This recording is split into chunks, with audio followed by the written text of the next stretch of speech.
ఎవరేమి అనుకున్నా నువ్వుండే రాజా, నా రాజు నువ్వే, బంటు నువ్వే, మంత్రి నువ్వే, సైనం నువ్వే.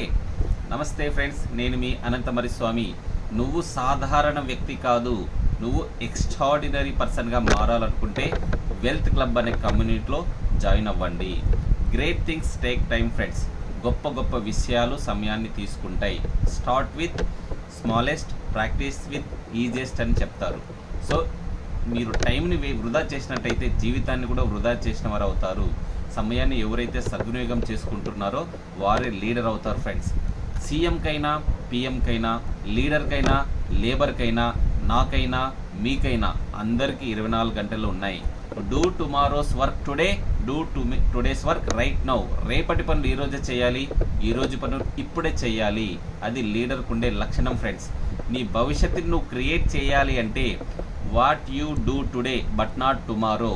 ఈరోజు ఏం చేసావో దాని మీద ఆధారపడి ఉంటుంది, బట్ రేపు ఏం చేసావో దాని మీద ఆధారపడి ఉండదు ఫ్రెండ్స్. నువ్వు పేదవారిగా పుట్టడం నీ తప్పు కాదు ఫ్రెండ్స్, కానీ పేదవారిగా చనిపోవడం మాత్రం 100కి 200% నీ తప్పే ఫ్రెండ్స్. ప్రశాంతంగా కూర్చుని ఆలోచించండి. ఇప్పుడు మీ వయసు ఎంత? 5 సంవత్సరాల ముందు ఎక్కడున్నారు, ఇప్పుడు ఎక్కడున్నారు, 5 సంవత్సరాల తర్వాత ఎక్కడికి వెళ్ళాలనుకుంటున్నారు? మీ భవిష్యత్తు కోసం మీరు ఏమైనా ప్లానింగ్ చేసుకుంటున్నారా? ఏదైనా ఆలోచన చేస్తున్నారా? మొబైల్ పక్కన పెట్టి ప్రశాంతంగా మీతో మీరు మాట్లాడండి. మీలో ఇంకొక అద్భుతమైన వ్యక్తి బయటకు వస్తాడు ఫ్రెండ్స్. అవునా కదా? నేను చెప్పిన టెక్నిక్స్ ఫాలో అయితే మీరు ఉన్న స్థాయి నుంచి ఉన్నత స్థాయికి రావడం జరుగుతుంది. మీరు వెల్త్ క్లబ్లో రిజిస్టర్ చేసుకున్నట్లయితే మీ హెల్త్ గురించి, వెల్త్ గురించి, మనీ గురించి, జాబ్ గురించి, బిజినెస్, అబండెన్స్, డబ్బు, సంపద, ఐశ్వర్యం వీటన్నిటి గురించి సంపూర్ణంగా తెలుసుకోవాలనుకుంటే వెల్త్ క్లబ్ కమ్యూనిటీలో జాయిన్ అవ్వండి. మీరు ఎప్పుడు కంఫర్ట్ జోన్లో ఉండకండి ఫ్రెండ్స్. కంఫర్ట్ జోన్లో ఉంటే మీరు సక్సెస్ అవ్వలేరు. అన్కంఫర్ట్ జోన్కి రండి. సర్కిల్లో కాకుండా అవుట్ ఆఫ్ సర్కిల్ రండి. నేర్చుకోండి. Learning by earning. నేర్చుకోవడం ఆగిపోతే మీ ఎదుగుదల కూడా ఆగిపోతుంది ఫ్రెండ్స్. ప్రతిరోజు కొత్త విషయాలు నేర్చుకోండి. అన్కంఫర్ట్ జోన్లకు వచ్చినారనుకుంటే మీరు ఫియర్ జోన్లోకి వస్తారు. ఫియర్ జోన్లోకి వచ్చినారంటే లెర్నింగ్ జోన్లోకి వస్తారు. లెర్నింగ్ జోన్ నుంచి గ్రోత్ జోన్లోకి రావాలి. మీ సక్సెస్ కూడా గ్రోత్ అవుతుంది. దేవుడు అవకాశాలు మాత్రం ఇస్తాడు ఫ్రెండ్స్. అవకాశాలను సద్వినియోగం చేసుకున్న వాడే విజయం సాధిస్తాడు.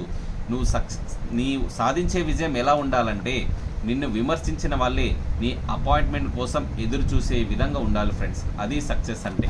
అవునా కాదా ఫ్రెండ్స్? నువ్వు జీవితంలో ఉన్న స్థాయి నుంచి ఉన్నత స్థాయికి వెళ్ళాలి. నువ్వు పూర్ మైండ్ సెట్ కాదు, రిచ్ మైండ్ సెట్గా ఎదగాలి. సో డిఫరెన్స్ ఏంటి? Poor mind set, rich mind set difference ఏంటంటే పూర్ మైండ్ సెట్ డబ్బుల కోసం పనిచేస్తారు. అదే రిచ్ మైండ్ సెట్ అయితే డబ్బే వాళ్ళ కోసం పనిచేస్తుంది. ఈ సీక్రెట్స్, ఈ రహస్యాలన్నీ తెలుసుకోవాలనుకుంటే వెల్త్ క్లబ్ అనే కమ్యూనిటీలో జాయిన్ అవ్వండి. మీరు ఏదైనా జాబ్ కావాలనుకుంటున్నా, బిజినెస్లో డెవలప్ అవ్వాలనుకుంటున్నా, మీరు ఏదైనా కావాలనుకుంటున్నారైతే, మీ సంపూర్ణ ఆరోగ్యంగా ఉండాలనుకుంటున్నారా, ఆరోగ్యం, డబ్బు, సంపద, ఐశ్వర్యం కావాలనుకుంటున్నారా, మాతో పాటు ప్రయాణించండి. ఆల్ ది బెస్ట్ ఫ్రెండ్స్ అందరికీ. Thank you so much. మీ అనంతమరి స్వామి. లైక్ చేయండి, షేర్ చేయండి, సబ్స్క్రైబ్ చేయండి. Love you all. Thank you.